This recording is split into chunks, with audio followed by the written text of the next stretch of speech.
پیدا ہو رہے ہیں اور اتنے زخم ہو گئے کہ جب قید خانہ شام میں غسالہ نے آگے کرتا اتارنا چاہا تو فوراً یہ سوال کر لیا کیا یہ بچی بیمار تھی؟ یہ نشان ابو الفضل عباس کا نشان ہے۔ علم مبارک ہماری نگاہوں کے سامنے ہے۔ جناب ابو الفضل عباس کربلا کے شہیدوں کی یاد منانے کے لیے ہم سب لوگ آئے ہیں۔ امام سید سجاد آپ کو فرصت دینے کے لیے یہ نوجوان آئے ہیں۔ آقا آپ کو بڑا خیال تھا کہ ہم اپنے بابا کا لاشا اٹھا نہ سکے۔ اے آقا آپ کو بڑا احساس تھا کہ بے گور و کفن لاشیں پڑے ہوئے ہیں، آپ وہ منظر دیکھ کے برداشت نہ کر سکے اور آپ کے چہرے کی عجیب رنگت ہو گئی۔ جناب زینب نے آپ کو اپنی طرف متوجہ کیا، اے بیٹا سید سجاد تم مردوں میں اکیلے باقی ہو، کیا تم بھی میرا ساتھ چھوڑ دو گے؟ یہ آگے آگے جو زنجیروں والا ہمیں اونٹ دکھائی دے رہا ہے گویا اس بات کی طرف اشارہ کر رہا ہے کہ آگے آگے آج جو قافلہ سن 61 ہجری میں 11 محرم کو روانہ ہو رہا ہے اس میں سید سجاد ہے جو ہاتھوں میں ہتھکڑی، پاؤں میں بیڑی اور گلے میں خاردار طوق پہنے ہوئے ہے۔ سفر شروع ہو رہا ہے، ادھر سے لے جایا جاتا ہے جہاں شہداء کے لاشیں پڑے ہوئے ہیں۔ جناب زینب نے اپنی طرف متوجہ کیا، اے بیٹا سید سجاد کیا تم بھی میرا ساتھ چھوڑ دو گے؟ کہا پھوپھی اماں وہ جوان کیسے برداشت کرے جس کے سامنے اس کے باپ کا لاشا بے گور و کفن پڑا ہو۔ اور یہ جھولا اس بات کی گویا گواہی دے رہا ہے کہ عصر عاشورہ کے بعد جب خیموں میں آگ لگی تو ظالموں نے جہاں اور سامان لوٹا وہی جناب علی اصغر کا جلا ہوا جھولا بھی لوٹ کے لے گئے۔ یہ ہماریاں جو ہمیں خون کے آنسو رونے پر آمادہ کر رہی ہے صرف اس خیال میں کہ کسی ہماری پہ جناب زینب ہوں گی، کسی پہ جناب ام کلثوم ہوگی، کسی پہ رقیہ ہوں گی، کسی پہ جناب زینب ہوگی، اور انہی تمام اونٹوں میں سے کسی اونٹ کی پشت سے جناب سکینہ کو اتنی کس کے باندھا گیا ہے کہ راستہ چلتے ہوئے جناب سکینہ کا جسم زخمی ہو گیا۔ ہاں ہم یہ ہماریاں دیکھ رہے ہیں جو شبیہ کی شکل میں ہے، ہمیں برداشت نہیں ہو رہا ہے۔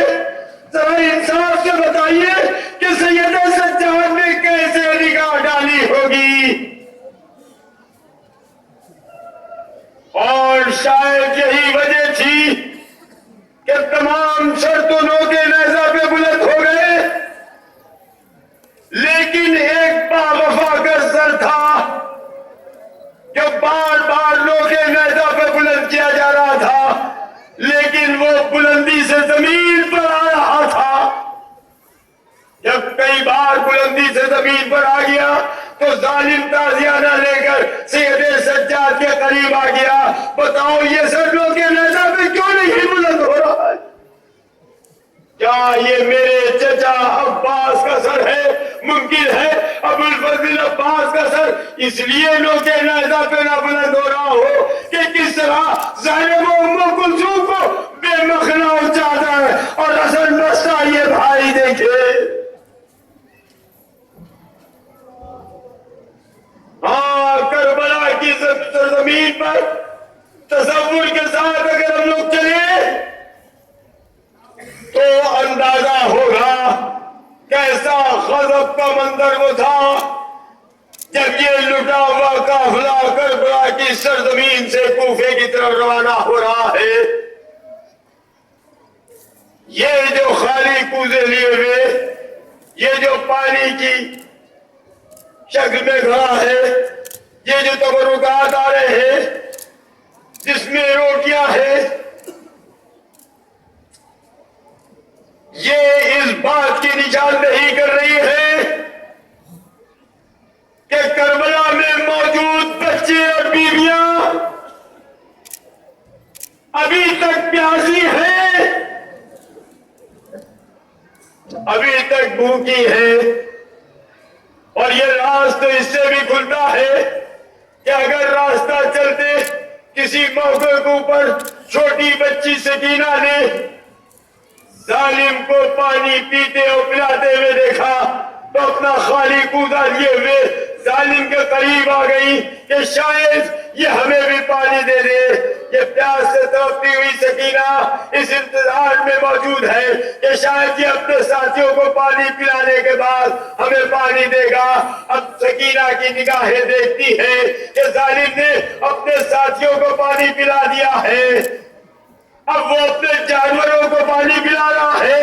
سکینہ اس انتظار میں ہے کہ شاید جانوروں کو پانی پلانے کے بعد ہمیں پانی پلائے گا، لیکن سکینہ کی نگاہیں یہ بھی دیکھتی ہے کہ ظالم نے اپنے جانوروں تک کو پانی پلانے کے بعد بچا ہوا پانی زمین پر ڈال دیا اور سکینہ اسی پانی پر لوٹنے لگی۔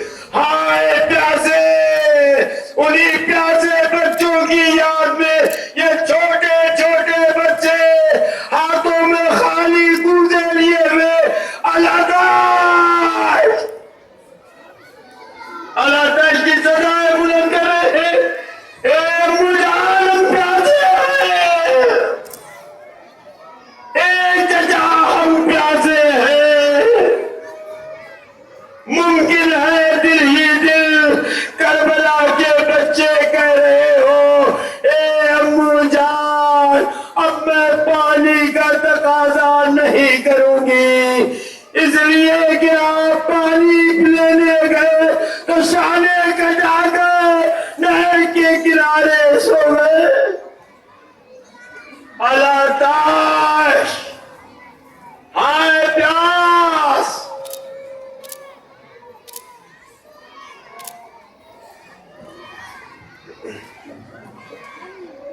یہ بچے آج بھی جناب عباس کو یاد کر رہے ہیں۔ ایک کربلا کے بھوکے پیاسوں بچوں، ہم اداکاروں کا سلام قبول کرو۔ آئے پیاس ہمیں مارے ڈالتی ہے، یہی آواز جب شب عاشور خیموں میں بلند ہوئی تو اس نے خود کو بے چین کر دیا۔ انصاف سے بتائیے، جب کسی نے بڑھ کے یہ پوچھا کہ اگر پوچھا جاتا کہ کون سب سے زیادہ بہادر ہے تو اے ہر میں تمہارا نام لیتا، اس وقت کیا عالم ہے کہ تمہارے پیروں میں لرزہ ہے؟ وجہ کیا ہے؟ کہا ان چھوٹے چھوٹے بچوں کی آواز سن رہے ہو جو اللہ تش کی صدائیں بلند کر رہے ہیں۔ یہ خدائن کے بچے ہماری وجہ سے پیاسے ہیں، بھوک میں تڑپ رہے ہیں۔ یہ بھوکے اور پیاسے بچے جس کا مجرم میں ہوں، میں اپنے کو جنت اور دوزخ کے درمیان دیکھ رہا ہوں، نہیں چاہتا کہ دوزخ میں جل کر مر جائیں، ہم جنت کی طرف جائیں گے۔ یہ بچے جو ہائے پیاس کی صدائیں بلند کر رہے ہیں، یہ میری وجہ سے ہے، لیکن انصاف سے بتائیے کہ بچے بہت دور تھے، ہر بہت دور تھے، اتنی دور تک آواز جا رہی تھی تو ہر کو بے چین کر رہی تھی۔ ذرا خیال حسینی میں آئیے اور اندازہ لگائیے کہ جب یہ بچے ہائے پیاس کی صدا بلند کر رہے ہوں گے، اس وقت زینب و ام کلثوم پر کیا اثر ہو رہا ہوگا، اس وقت ابوالفضل عباس کے اوپر کیا اثر ہو رہا ہوگا، اس وقت آقا حسین پر کیا اثر ہو رہا ہوگا۔ اس وقت یہ لوگ صرف ان بچوں کی آواز نہیں سن رہے ہوں گے، بلکہ قریب سے بچوں کے کملائے ہوئے چہرے بھی دیکھ رہے ہوں گے۔ ہائے پیاس ہمیں مارے ڈالتی ہے، ہائے پیاس ہمیں مارے ڈالتی ہے۔ اعلیٰ تش کی صدائیں بلند ہو رہی ہے۔ پھر ہائے سکینہ، ہائے عباس، یا سکینہ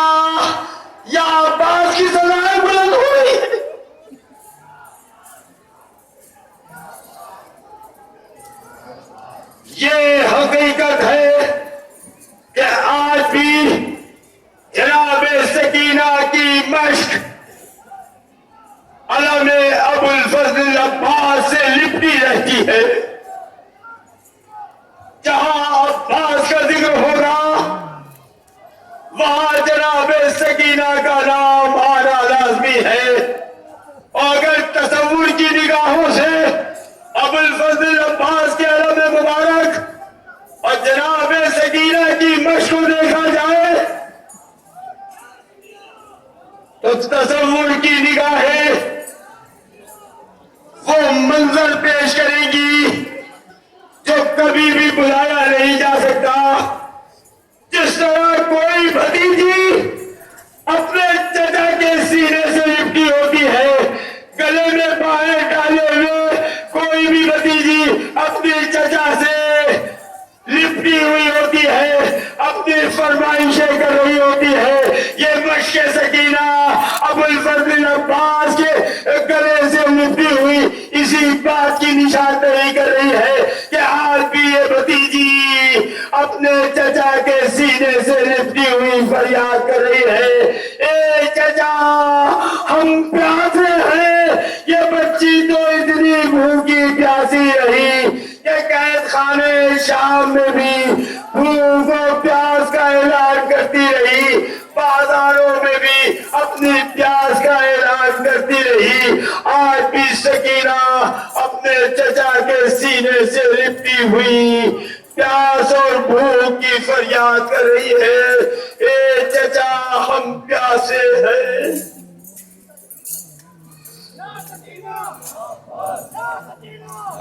یا سکینہ یا عباس, یہ ابو الفضل عباس کا علم مبارک ہم لوگوں کی نگاہوں کے سامنے ہے.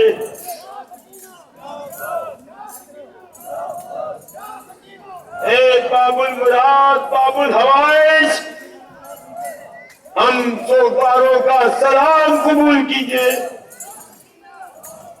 اس قدر چور جراحت سے دی لاش عباس, اس قدر چور جراحت سے دی لاش عباس وقت تلقین کے جو آب اس سے ہلائی نہ گئی. اور حاطف نے کہا مشق جو بھرنے لگے عباس, یہ پانی سکینہ کے مقدر میں نہیں ہے. ہاں اب 18 جوانان بنی ہاشم کے تابوت ہماری نگاہوں کے سامنے آ رہے ہیں. اسلام کی کشتی تو ساحل سے لگی لیکن خود ڈوب گئے خوں میں. 18 بنی ہاشم, سب سے آگے مسلم ابن عقیل کا تابوت ہماری نگاہوں کے سامنے ہے. کربلا میں جو شہید ہوئے ہیں ان میں سب کے سب 18 بنی ہاشم میں سب کے سب اولاد ابو طالب ہیں.